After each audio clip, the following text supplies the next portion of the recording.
treating the Arab population as a whole, the Palestinian population as a whole, as an inferior race.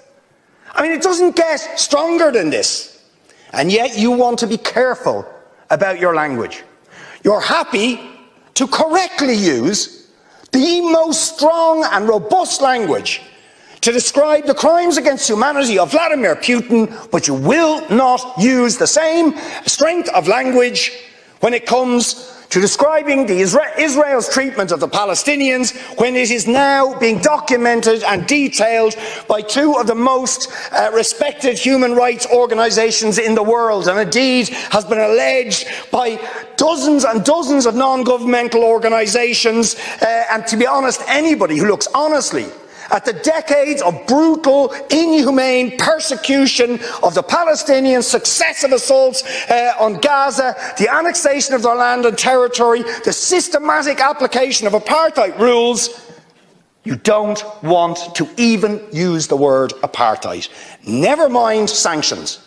5 days sanctions against Putin and his thugs, 70 years of oppression by the Palestinians, and it wouldn't be, what was the word you used? It wouldn't be helpful to impose sanctions. Amnesty International are calling for Israel to be referred to the International Criminal Court for crimes against humanity. Will you support it?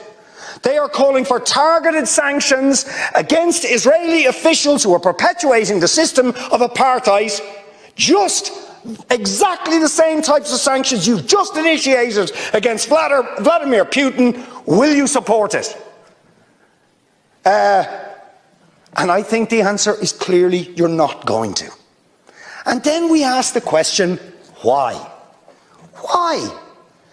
With such strength of feeling, Fine Gael and Fianna Fáil and Green TD stood up one after the other, saying it was intolerable, the thuggery and the warmongering and the brutality of Putin. You wouldn't stand for it. Urgent action had to be taken.